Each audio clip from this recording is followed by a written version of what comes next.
हुआ मुझ में रहा न हूँ पाप हंकार। क्योंकि जो प्राणी परमात्मा के नाम का सिमरन करता है, अभिमान हंकार जो गर्व वाली चीज़ां सारियां निकल जांदियां हैं।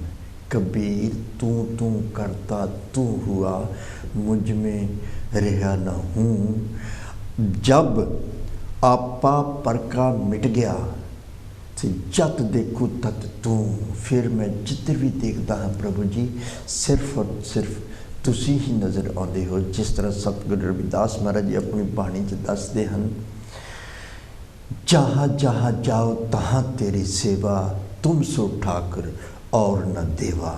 तुमरे भजन कटे जम फासा, भगत हेत गावे रविदासा। या सतगुरु जी कहते हैं, अवगत नाथ निरंजन देवा, मैं का जानू तुम्हारी सेवा। बांधू न बंधन छाऊं न छाया, बांधू न बंधन छाऊं न छाया कि सहज समाज करूँ हर सहज अवस्था दे विच जाके हर दी सेवा भाव सिमरन करन दी गल करते हैं सतगुरु रविदास महाराज जी कि अनल अगम जैसे लहर मयद जल केवल जल माही। माधवे क्या कहिए परम ऐसा, जैसा मानिए होए न तैसा। माधवे परम पिता परमात्मा को संबोधित करते हुए सतगुरु रविदास महाराज जी उच्चारण करते हैं, कहते हैं कि माधवे क्या कहिए कि जैसा मानिए होए ना तैसा। जिस तरह असी इस संसार को देखते हाँ, ये संसार इस तरह का नहीं है। देखने को तो इस तरह लगता है कि ये संसार स्थाई है, नाशवान नहीं है, यानी अविनाशी है। देखने को इस तरह लगता है, पर सच्चाई कुछ और है। प्रभु जी सच्चाई कुछ और है। सच्चाई तो ये है कि ये संसार जो है ये नाशवान है, इसने ख़त्म होना है। ये जो पंजा तत्तां का बनया हुआ शरीर है या काया है, इसने भी ख़त्म होना है। ये संसार जो है नाशवान है, फिर अस्थिर है। फिर माधवी क्या कहिए, पर भ्रम करके ये जो शंकावां हैं जां संसा है, इससे करके ये संसार परमानेंट यानी स्थाई लगता है। क्योंकि परमहान सतगुरु महाराज जी अपनी बाणी च एक जगह फरमाते हैं, देव परमात्मा जी को कह रहे हैं, देव संशय परम, संशय भाव परम। देव संशय गांठ न छूटे कि परमा की जिहड़ी गठ है खुल नहीं रही है। प्रभु जी देव संशय गांठ न छूटे, काम क्रोध माया मद मत्सर इन पांचों मिले लुटे। क्यों लुट रहे हैं? पंजी विकार पंज चोर लुट रहे हैं। क्यों लुट रहे हैं? सतगुरु जी कहते हैं क्योंकि परम है, संसा है। सतगुरु महाराज जी कहते कर्म अकर्म विचारिए, शंका सुन वेद पुराण। अगर असी ग्रंथां नूं पढ़ते हैं, वेदां नूं पुराणां नूं पढ़ते हैं, सतगुरु महाराज जी कहते हैं वो तो मन दे विच होर शंकावां पैदा करते हैं। फिर असी किस तरह विचार सकते हाँ कि कर्म की है और अकर्म की है। साध संगत जी, जो शुभ कर्म है वो असली कर्म है, जो बुरे कर्म हैं वो अकर्म हैं, बुरे कर्म। फिर बुरे और अच्छे विच फर्क जिहड़ा है, अंतर किस तरह सोच सकते हैं। पर वेद पुराण पढ़ के शंकावां होर जागदियां हैं। फिर सतगुरु महाराज जी कहते हैं कर्म अकर्म विचारिए, शंका सुन वेद पुराण। संसा सद हृदय बसे। फिर संसा भी परम ही हैं, शंका परम संसा ये सब बहम ते परम ही हैं। फिर संसा सद हृदय बसे। फिर जिहड़ियां शंकावां हैं जां परम वो तो सदा ही मन दे हृदय बसे, मन दे विच वस रहे हैं। फिर सतगुरु महाराज जी उच्चारण करते हैं, संसा सद हृदय बसे, कौन हिरे अभिमान। फिर ये जो अभिमान है या गर्व है या अहंकार है, फिर इसनूं कौन हरा सकता है। जब भरमे ही मन दे विच वसे हुए हैं तो फिर इस हंकार नूं कौन खत्म कर सकता है। फिर सतगुरु रविदास महाराज जी कहते हैं कि ये 5 विकार अगर लुट रहे हैं क्योंकि शंका माहन। सतगुरु कबीर महाराज जी भी कहते हैं काम क्रोध माया मद मदर ए सम मद मत्सर ए संपे मोह माही। दया धर्म और गुर की सेवा ये सुपन तरना है। गुर की सेवा भाव सिमरन, दया धर्म और गुर की सेवा। सतगुरु कबीर महाराज जी किस तरह का वर्णन कर रहे हैं। बहुत महान प्रवचन हैं कि दया धर्म और गुर की सेवा ये सुपन तरना ही। ये जो चीज़ां ने तो सुपने विच भी नहीं आ सकदियां। क्यों नहीं आ सकदियां? जो मन दे विच ये संपे मोह माही। कौन संपे मोह माही?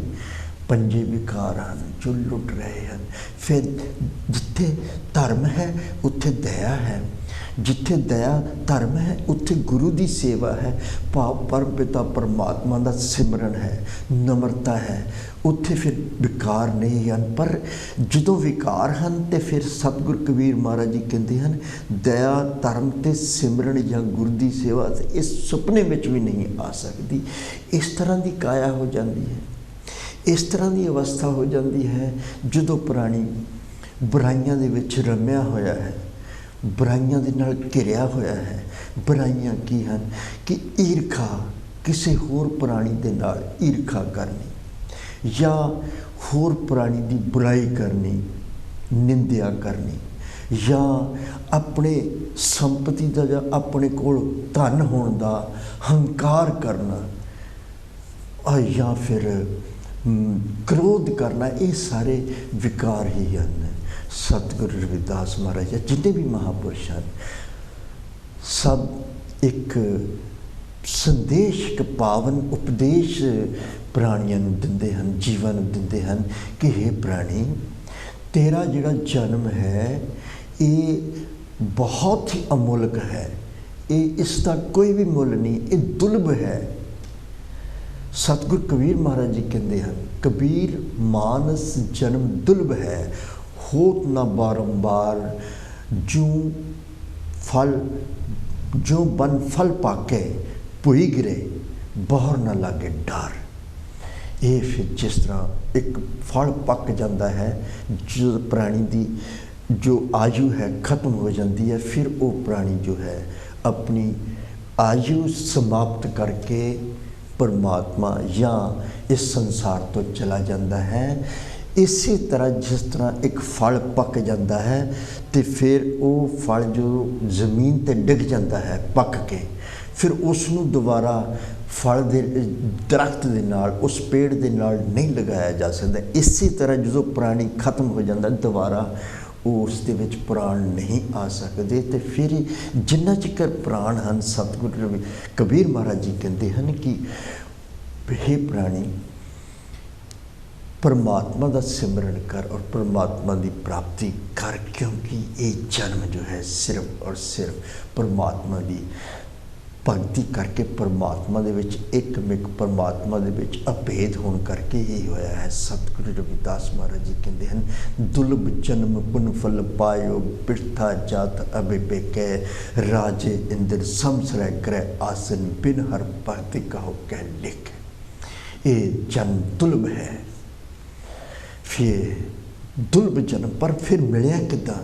सतगुरु रविदास महाराज जी कहते हैं कि पुण्य फल कि कितने अच्छे कर्म किए उहदे जिहड़े पुण्य हैं अच्छे कर्म उन्हां दा फल मिलिया तो फिर ये जन्म होया। जिस तरह सतगुरु महाराज जी धनासरी बाणी दे विच भी उच्चारण करते हैं बहुत जन्म पिछड़े थे माधो ये जन्म तुम्हारे लेखे, कह रविदास आस लग जियो चिर पयो दर्शन देखे। इसी गल की प्रौढ़ता है ਜਾਂ ਫਿਰ ਸਤਿਗੁਰ ਕਬੀਰ ਮਹਾਰਾਜ ਜੀ ਕਹਿੰਦੇ ਹਨ, ਅਸਥਾਵਰ ਜੰਗਮ ਕੀਟ ਪਤੰਗਾ ਅਨਕ ਜਨਮ ਕੀਏ ਬਹੁ ਰੰਗਾ, ਐਸੇ ਘਰ ਹਮ ਬਹੁਤ ਬਸਾਏ ਜਬ ਹਮ ਰਾਮ ਗਰਭ ਹੋਏ ਆਏ। जोगी जति तपी ब्रह्मचारी, कबहू राजा छत्रपति कबहू भिखारी। कहत कबीर अब कृपा कीजिए, हार परे अब पूरा दीजिए। परम पिता परमात्मा को कह रहे हैं कि बहुत जन्म बिछड़ गए हैं, हुण किरपा कर दियो, हुण मानस जन्म दे दियो। फिर जिस तरह कबीर महाराज जी कहते हैं, गुर सेवा ते भगत कमाई तब ए मानस देही पाई, इस देही को सिमरे देव सो देही पज हर की सेव। फिर सतगुरु जी कहते हैं, भजो गोविंद भूल मत जाओ। भजो गोविंद, सतगुरु कबीर महाराज जी कहते हैं, भजो गोविंद भूल मत जाओ, मानस देही का लेखा लाओ। कि मानस जन्म का यही लाओ, मानस जन्म का यही लाओ भाव कि परमात्मा को पाने का ही मकसद है इस जन्म का। सतगुरु रविदास महाराज जी ने तो मानस जन्म को अवतार कह दिता, मनुखा अवतार दुलभती ही संगत पोच। जिस तरह कहते हैं, त्रिगत जोन अचेत संभव पुण्य पाप असोच।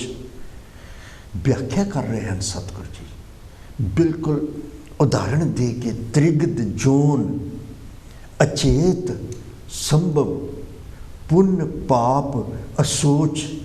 त्रिगत जोन किहड़ियां जिहड़ियां दूसरियां जूनां, रेंगण वालियां जूनां जां दूसरियां जूनां दे विच सतगुरु जी कहंदे आ अचेत, उन्हां नूं चेता नहीं रहिंदा किसी गल दा भी।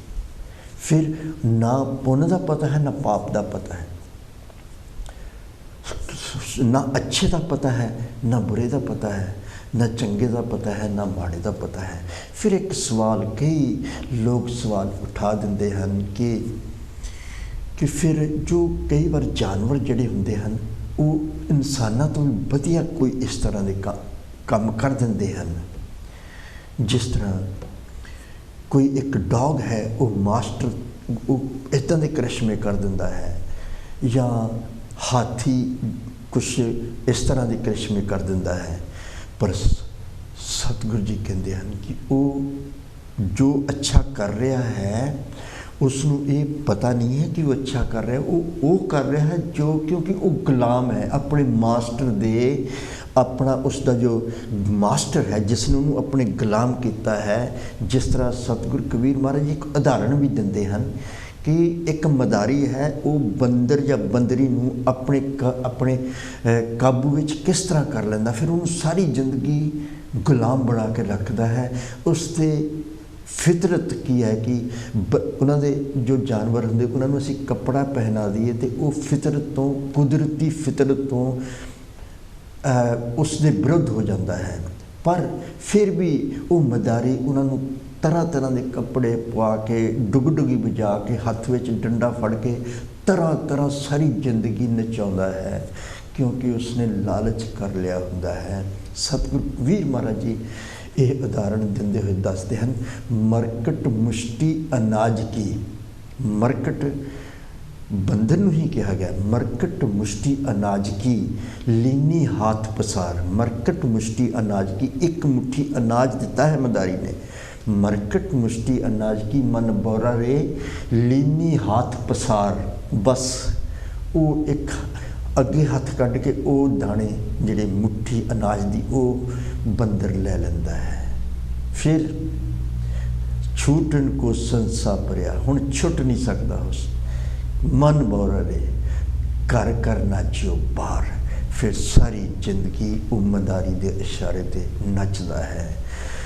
हाँ, अच्छा कोई पशु पक्षी या कोई भी जानवर कोई इस तरह अचंभे का काम करता है, पर जो वो कर रहा होंदा है उसनों पता नहीं होंदा कि वो अच्छा कर रहा, क्योंकि वो कर रहा होंदा जो उसका जो मास्टर है, जो उस जिसकी वो गुलामी कर रहा है। क्योंकि उसनों सिखाया होंदा है कि इस तरह करना, कि एक गेंद नूं सिटना है और अपने डॉग नूं कहना है कि वह गेंद चक के लिया, वो चक के लिया है।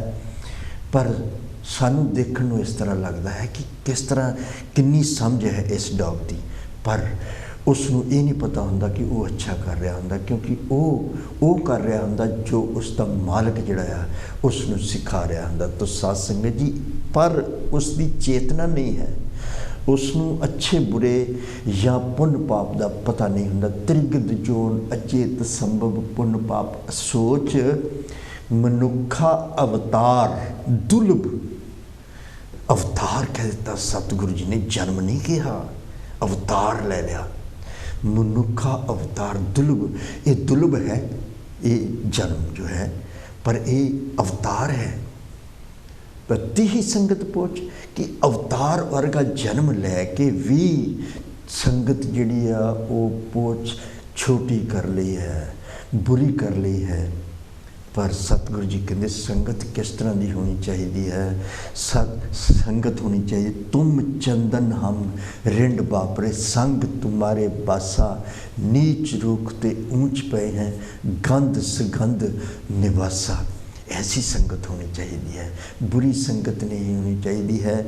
क्योंकि अगर बुरी संगत होएगी, सतगुरु कबीर महाराज जी कहते हैं, कबीर मारी मरो कुसंग के, कि अगर बुरी संगत हो जाए फिर उसनों मार पैंदी है।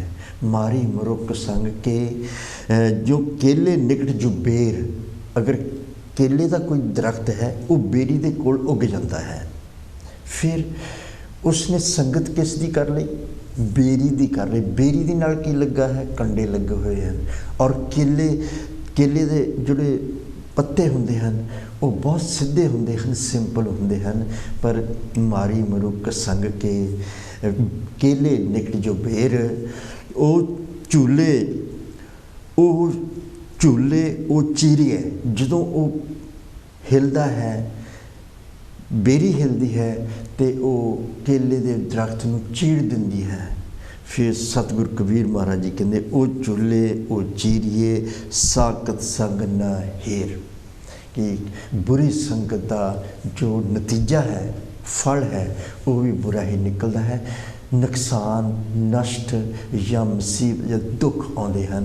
पर जदों संगत सतसंग की होंदी है, जिस तरह सतसंगत जी जो इस वेले आपां जो प्रवचन सतगुरां दे दस रहे हैं, ये सतसंग ही है। गुरबाणी के आधार पर परम पिता परमात्मा के गुण गाउणा ही सतसंग है। और ये हर प्राणी की जिंदगी का सब तो वडभागा समा है। और ये समा जो है जो सतसंग विच लगता है तो मन शांत होंदा है।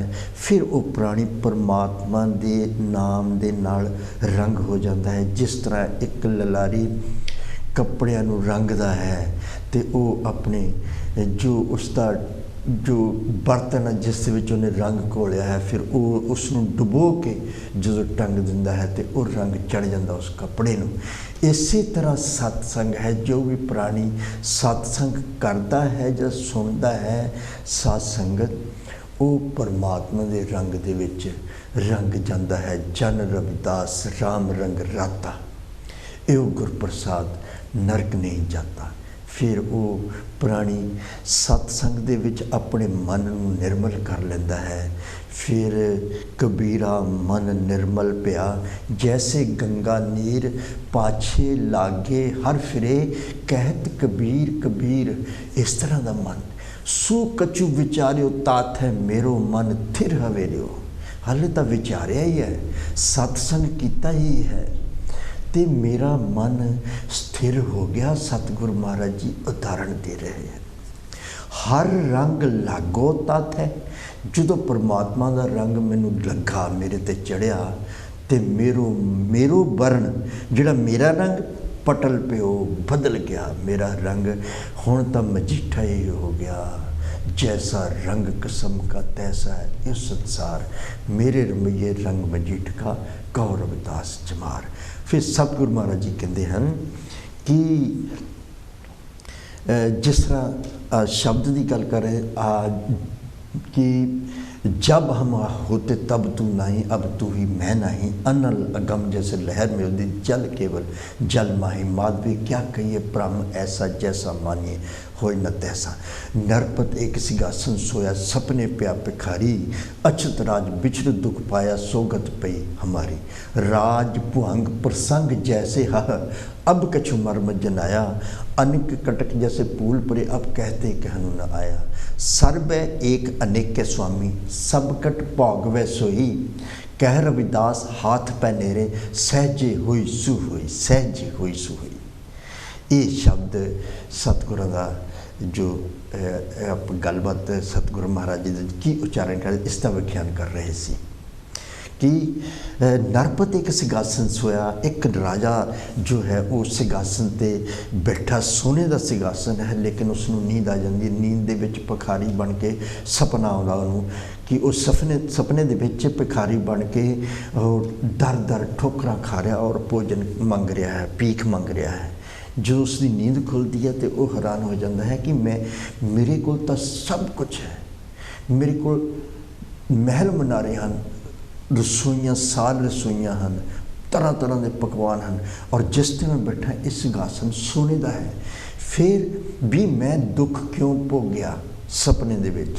फिर सुख और दुख की सतगुरु जी परिभाषा दसते हैं कि दुर्लभ जन्म पुन फल पायो बिरथा जात बबे के राजे इंद्र, चाहे राजा इंद्र ही क्यों ना हो, सोने के सिंहासन पर क्यों ना बैठा हो, राजे इंद्र समसर ग्रह आसन बिन हर भगत, परमात्मा की भगती तो बिना कह लिखे ये जीवन किसी भी अर्थ नहीं आता अगर उसके मन के विच परमात्मा की भगती नहीं, चाहे सोने के सिंहासन पर नहीं क्यों ना बैठा। फिर नरपत एक सिंहासन से फिर भी सोने के सिंहासन पर बैठ के भी उसने दुख क्यों भोगया, क्योंकि उसके हृदय विच परमात्मा की भगती नहीं सी।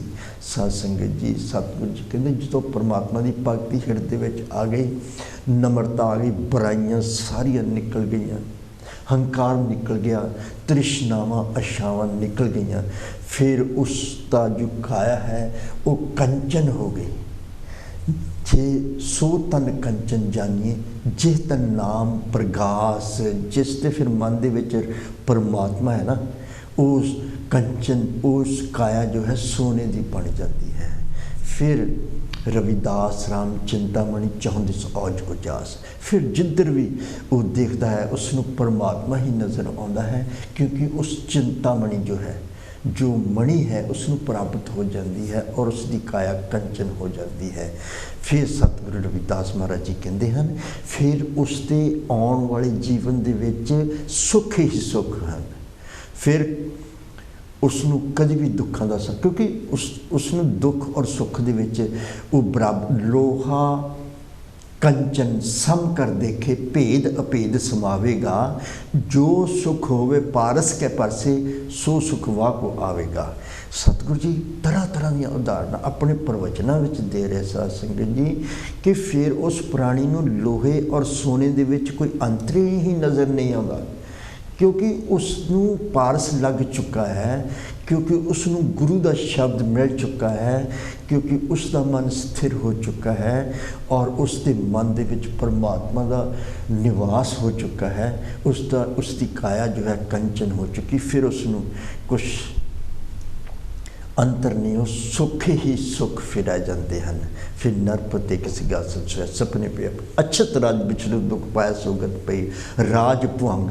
पर इस प्राणी के अंदर की वहम हैं, जिस तरह पहला भी असी गलबात कर रहे थे, सतगुरु महाराज जी कहते हैं संसा सद हिरदे बसे या देव संसे घाट न छुटे। इत्थे भी कहते हैं कि राज भुअंग प्रसंग जैसे अब कछु मर्म जलाया। एक प्रसंग है कि नेरे दे विच रस्सी जिड़ी पई है वो भी सप लगती, क्योंकि वहम हैं, संसा है, शंकावां हैं। पर जो रोशनी हो जाती है वो एक प्रसंग बने। भुअंग जो है सप नूं कहा गया है। जो रस्सी है उस नेरे विच सप लगती है, जो रोशनी हो जाती है फिर उस सप नहीं, फिर असलीयत जो है, सच्चाई है, वो सामने आ जाती है कि ये सप नहीं रस्सी है। इत्थे सतगुरु महाराज जी इस प्रसंग के पिछे कहना की चाहते हैं, संसारिक जीवन को समझा रहे हैं, हे प्राणी तेरी अवस्था जिहड़ी वो भी इस तरह की ही है जिद्दां राज भुअंग प्रसंग जैसे है, इस तरह की तेरी अवस्था है, क्योंकि तेरे मन दे विच शंकावां हन, तेरे मन दे विच वहम हन, संसा है। जदों ज्ञान हो गया, जदों ज्ञान हो गया फिर ज्ञान की रोशनी हो गई, फिर रोशनी जी जिस तरह रोशनी आ गई तो वो सप नहीं रस्सी रह जाती। इस तरह तेरे मन दे विच जो ज्ञान हो गया, गुरबाणी का प्रकाश हो गया, परमात्मा का निवास हो गया, फिर तेरिया शंकावां, तेरे भरम, तेरे डर सारे खत्म हो जाएंगे। जे स्वास स्वास सिमरन करो जन्म मोलक जीत, सो अंग नाम के भजन से दूर हुए भरम, वहम भी दूर हो गए, भीत डर भी दूर हो गए। फिर सतगुरु रविदास महाराज जी कहते हैं, सर्व एक अनेके स्वामी, कि परमात्मा का शब्द है, सर्व एक अनेके स्वामी, सब कट पाग वे सोई, कि ये परमात्मा को पाने वास्ते सहज अवस्था में, जिस तरह कि एक कीड़ी है, जिस तरह सतगुरु कबीर महाराज जी कहते हैं कि हरी है खान रेत में बिखरी, हाथी चुनी न जाए, कहत कबीर मैं सो गुरु पाया चींटी हुए खाई, कि कीड़ी बन के उसनों चुगना पैना है। जिस तरह तज अभिमान मीट आपा पर पिपल कहावे चुन खावे, सो इसी तरह सहजे हुई सो हुई। सो गुरु प्यारी साध संगत जी, जिस तरह असी पिछले हफ्ते 15 तिथि का उच्चारण सतगुरु जी की कर रहे वो कर रहे सी, आओ असी जो चौथी थित है उसके वल वधदे हाँ। सतगुरु रविदास महाराज जी 15 तिथि बाणी दे विच चौथी थित विच की उच्चारण कर रहे हैं, चौथ चौथ चारों तरफ में, दसों दिशा चौगिर्द, जले थले प्रभु आप है, राखो नाम की विरद। चमन जो तुझे दिख रहा, रहना नहीं हमेश, शान मंगूर शरीर है, बदन रहत ना केस, सहायता कोई ना कर सके, जिनसो लाया हेत, अंत समय छड़ जाएंगे, मुख सेवन प्रेत। चौथ चोरी ना करो, त्यागो विषय विकार, गोविंद ना गोविंद सिमरन सार है, कह रविदास विचार टेक। सतगुरु रविदास महाराज जी चौथी थित 15 तिथि दे विच उच्चारण कर रहे हैं, चौथ चारों तरफ में, दसों दिशा चौगिर्द, जले थे प्रभु आप है, राखो नाम की बिरद। सतगुरु रविदास महाराज जी कहते हैं, हे प्राणी, चौथी थित विच फरमा रहे हैं कि हे प्राणी, कि परमात्मा तो हर पासे 10 दिशावां में, 4 दिशावां दे विच हन। अगर गुरबाणी की भाषा में देखिए तो 10 दिशावां हन। जिस तरह सतगुरु अर्जन देव जी फरमान करते हैं कि किरत कर्म के बिछड़े, कर कृपा मिलो राम, चारे कुंटा 10 दिश भर में, थक आए प्रभ की शाम। 10 दिशावां की उच्चारण किया है, 10 दिश। जिस तरह सतगुरु रविदास महाराज जी भी कहते हैं कि 10 दिश अंधियारा, 10 दिशावां, धरती आकाश 2 दिशावां हैं कि पूरब पश्चिम उत्तर दक्षिण, दक्षिण उत्तर पश्चिम पूरब, 10 दिशावां गिणिया गई हैं गुरबाणी दे विच। ਜਾਂ 4 दिशावां हैं, 4 कूंटा भाग 4 कोने धरती दे, कि हर पासे परमात्मा है, कि आद मध्या असान एक रस, तार तुम न ताई, थावर जंगम कीट पतंगा, पूरे हो हर राय परमात्मा हर जगह है। साध संगत जी हर चारे पासे है। फिर सतगुरु रविदास महाराज जी कहते हैं जले थले प्रभु आप है, चाहे धरती है, चाहे पानी है, चाहे आकाश है, हर जगह परमात्मा है। राखो नाम की बिरद, फिर उस परम पिता परमात्मा का नाम सिमरन करना है। सतगुरु जी कहते हैं राखो नाम चमन जो तुझे दिख रहा रहना नहीं हमेश, क्षण मंगू शरीर है बदन रहत न केस। जिस तरह आप पहले भी सतगुरु महाराज जी की व्याख्यान सुनिया कि सतगुरु जी कह रहे हैं कि देव या माधवे भ्रम कै ऐसा जैसा मानी होई न तैसा। इत्थे भी सतगुरु जी कहते हैं कि यह भ्रम ही है कि दुनिया परमानेंट लगती है, संसार स्थाई लगता है, पर नहीं। सतगुरु रविदास महाराज जी कहते हैं कि चमन जो तुझे ये जड़ा संसार है जो तेन दिसदा है ये हमेशा रहन वाला नहीं है, ये खत्म होने वाला है।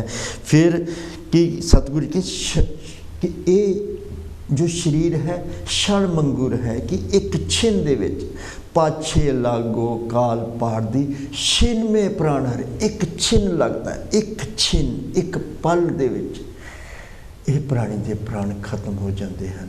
क्षण मंगू शरीर बदन रहत न केस। फिर जेडे दे बाल बनाउंदा हाँ जे केस हैं ਜਾਂ बदन जो काया है ये भी नहीं रहनी।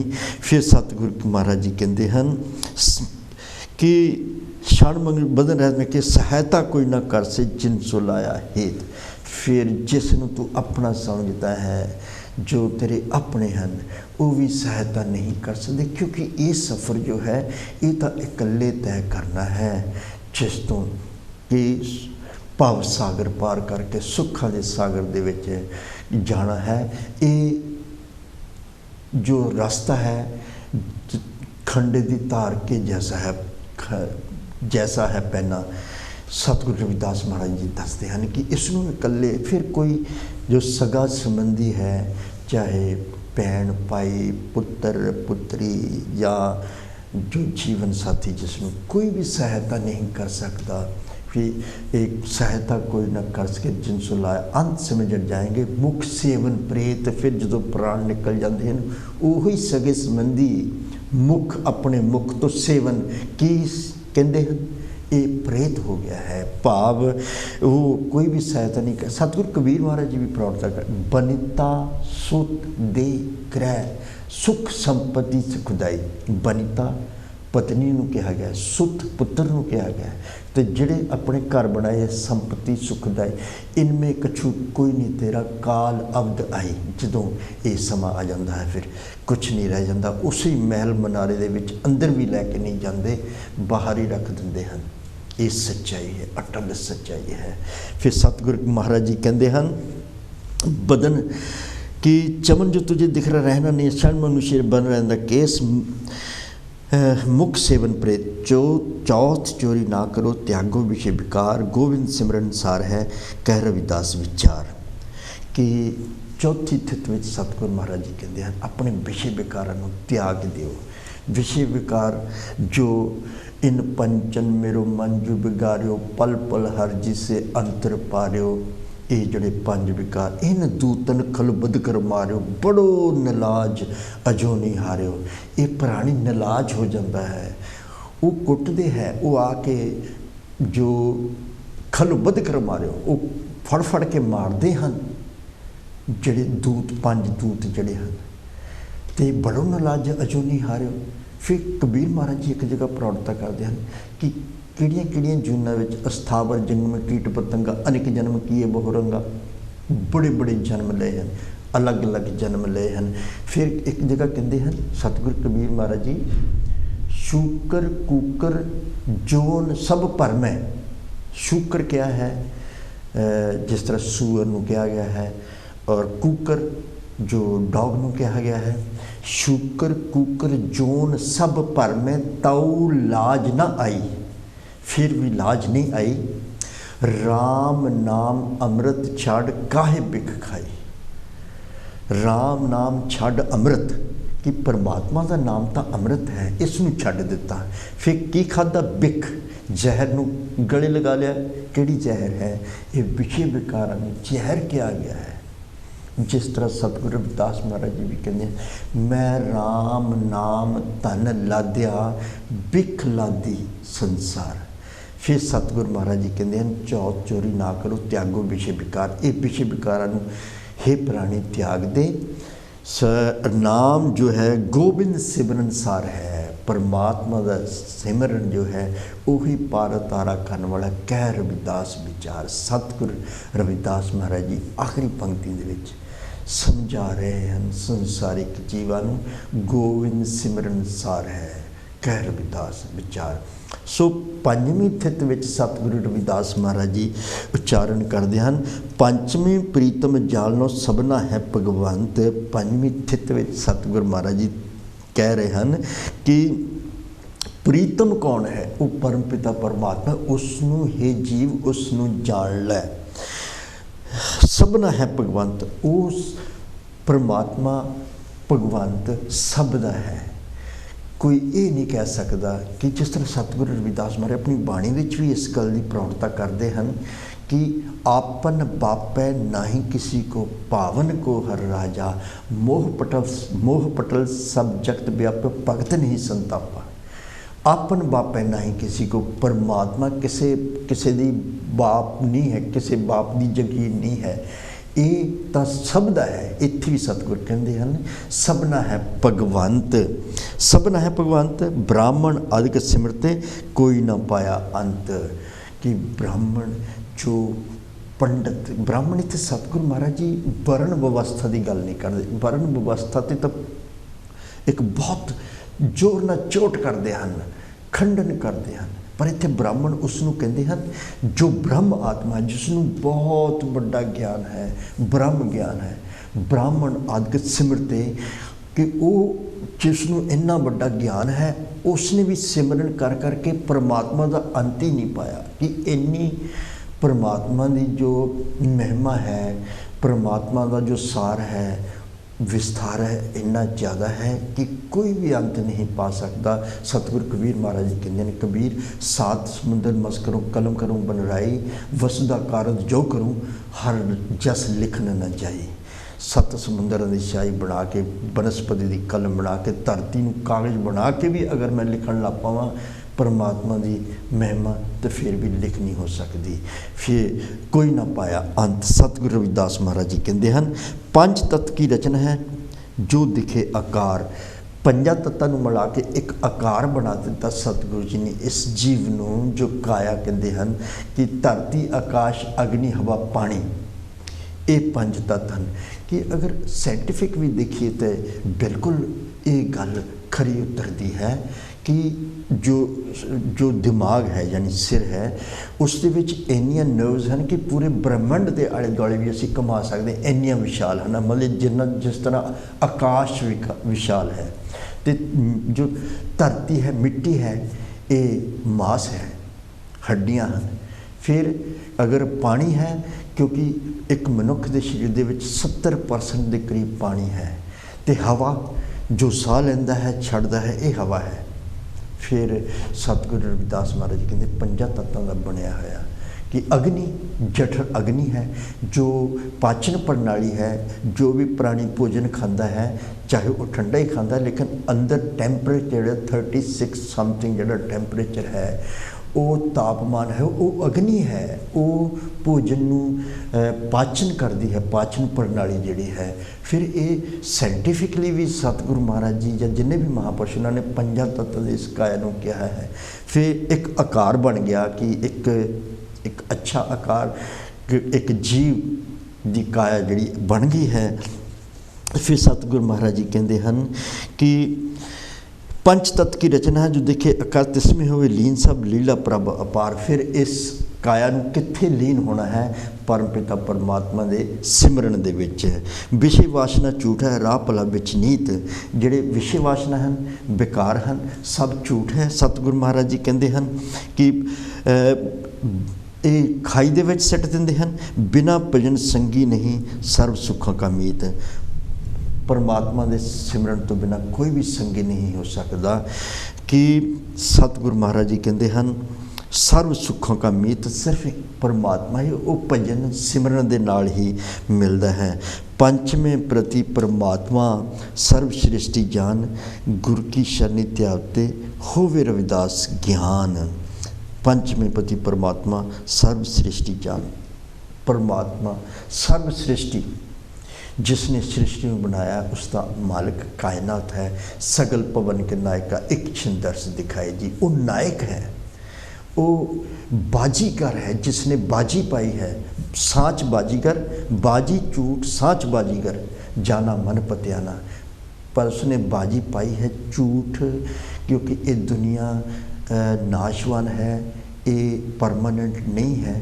तो सतगुरु महाराज जी कहते हैं सर्व सृष्टि जान के गुरु की शरणी त्यागते होवे रविदास ज्ञान। ज्ञान जो है ब्रह्म ज्ञान या ज्ञानवान हो के ही तो इस रहस्य का पता लगता है कि किस तरह परमात्मा को पाना है। फिर सतगुरु महाराज जी कहते कि परमात्मा की भक्ति सिमरन करके ही एक ज्ञान मिल सकता है, जिथे जो कि मुक्ति का द्वार हो सकता है, जो परम पदवी है, जिथे आनंद तो भी परम आनंद मिलता है। सो साध संगत जी अज का सत्संग इत्थे खत्म होंदा है। शब्द विचार किते भी कोई अखर वध या घट पढ़ते हुए लै दे विच पढ़ते हुए या विख्यान करते हुए गलत कह गया होवां ते अनजान समझ के माफ़ करना। साध संगत जी तुसी सतगुर स्वरूप हो, बख्शनहार हो। तो अगले हफ्ते फिर इसे टाइम इसे दिन अगले हफ्ते शब्द विचार अमृत बाणी सतगुरु रविदास जी लैके आप जी के समक्ष हाजिर होवांगा। उन्नी देर तक अपना ख्याल रखना जी, क्योंकि सेहत बहुत जरूरी है जी, अपना ख्याल रखना। सो इन्हें कहते हुए सारी ही साध संगत जी के चरणों में जय गुरुदेव, धन गुरुदेव जी।